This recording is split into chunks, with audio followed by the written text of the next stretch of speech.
Le début des années 90 est la grande époque du jeu d'arcade 2D. La vague 3D n'est pas encore venue tout balayer, et des équipes de développement au sommet de leur art produisent des jeux accrocheurs, faciles à prendre en main et immédiatement amusants. Aujourd'hui, Retro & Magic se penche sur deux jeux de Konami particulièrement réussis et partageant le même moteur, Sunset Riders et Mystic Warriors.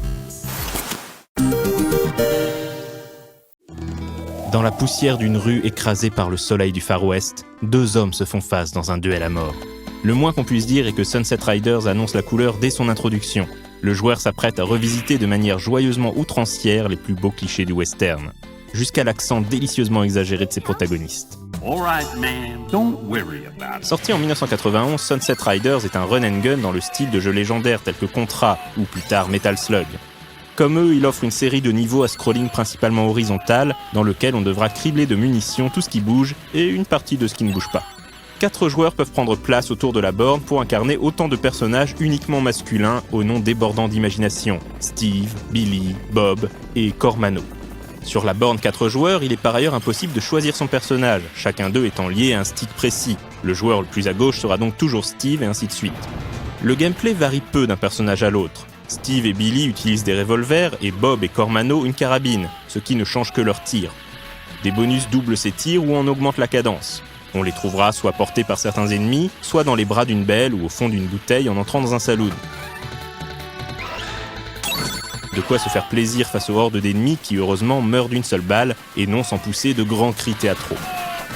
Les contrôles sont très faciles à prendre en main et immédiatement fun.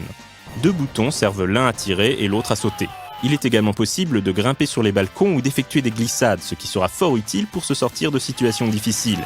Et force est d'admettre que Sunset Riders ne manque pas de morceaux de bravoure. Attaques de train ou de diligence, débandades de bétail, ponts en flammes qui s'effondrent, Sunset Riders enchaîne les passages mémorables à un rythme ébouriffant. Aucun réel scénario ne vient justifier cette débauche de pyrotechnie. Les personnages sont de simples chasseurs de primes. Chaque niveau débute ainsi sur l'affiche mettant à prix la tête d'un bandit et se conclut par un combat de boss contre le gredin en question et ses sbires. Si les premiers boss tomberont facilement sous les balles des joueurs, ils deviendront rapidement plus coriaces. Certains esquivent les balles et sautent de cachette en cachette, d'autres ont un bouclier ou une armure. Le joueur n'a pour leur faire face qu'un seul petit point de vie et les crédits s'enchaînent rapidement. La victoire sera récompensée par une petite scénette de fin de niveau, souvent joyeusement clichée et toujours amusante. Finir certains niveaux donne également accès à un stage bonus. Celui-ci prend la forme d'une galerie de tir en vue subjective, dans laquelle il faut abattre des bandits apparaissant à des endroits prédéterminés avec une cadence de plus en plus rapide. Quoique amusantes, ces séquences ne sont pas ce que Sunset Riders offre de plus inoubliable. On retournera heureusement rapidement au cœur du jeu, à déverser des kilos de plomb sur une foule improbable de desperados vêtus en rose bonbon ou jaune canari. Et on se délectera des innombrables petites animations façon cartoon qui parsèment le gameplay au son de musique parfaitement dans le ton de ce Far West goût bubblegum. Musique auquel a d'ailleurs contribué Yamane Michiru, future compositrice des jeux Castlevania. Et dès la partie terminée, c'est avec plaisir qu'on remettra un crédit dans ce qui est tout simplement un jeu vidéo réussi. Comme de nombreux jeux d'arcade à succès dans les années 90, Sunset Riders sera porté sur les consoles 16 bits de l'époque, à savoir sur Mega Drive en 1992 et Super Nintendo l'année suivante. La version Sega réduit le nombre de personnages à 2. Avec son level design simplifié et son gameplay manquant de tonus, elle s'avère malheureusement décevante, malgré la présence d'un mode duel et l'utilisation ingénieuse du 3e bouton de la manette pour tirer sans se déplacer. La version Super Nintendo est quant à elle beaucoup plus fidèle à l'arcade, dans la limite des capacités de la machine. On y retrouve notamment la brillante séquence d'introduction présentant les personnages. Tous les 4 sont ici à nouveau jouables, et on retrouve tous les grands moments du jeu original. Les sensations sont bien là, et on se replonge avec joie dans l'ambiance un peu folle de Sunset Riders. Seules les références au tabac et à l'alcool ont disparu, comme le voulait à l'époque la politique de Nintendo.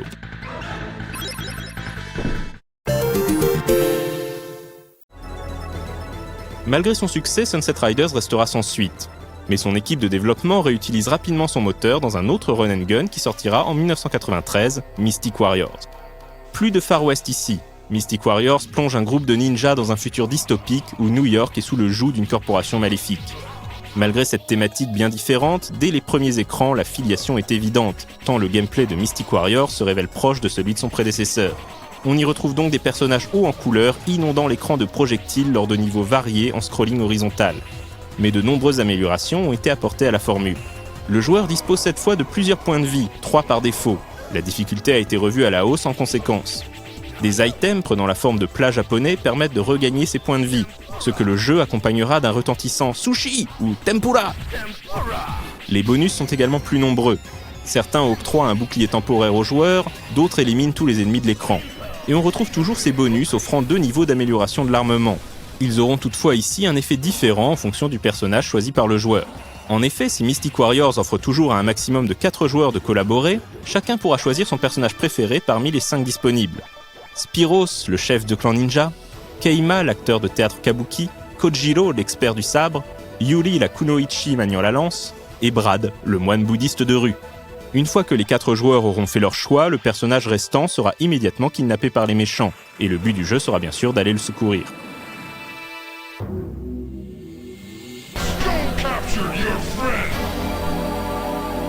Mystic Warriors profite de son thème plus vaste pour offrir des niveaux nettement plus variés que Sunset Riders. Certains sont particulièrement mémorables, comme cette course de ski contre des ninjas en snowboard, ou cette descente de rivière dans un radeau qui tombe petit à petit en morceaux. Les boss sont également plus gros et inventifs et mettront les réflexes du joueur à rude épreuve. L'emploi de la glissade est ici souvent indispensable. Et il faudra faire bon usage de la nouvelle attaque au corps à corps, beaucoup plus puissante que les tirs à distance, mais bien sûr plus risquée. Malgré toutes ces qualités, il manque peut-être à Mystic Warriors cet humour décomplexé qui rendait Sunset Riders si jubilatoire.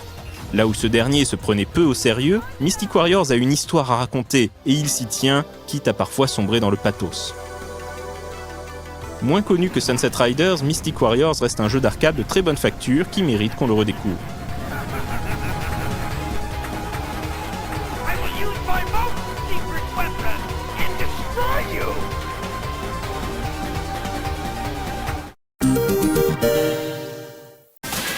Avec la déferlante de jeux 3D au milieu des années 90, une page se tourne sur tout un art du jeu d'arcade en 2D.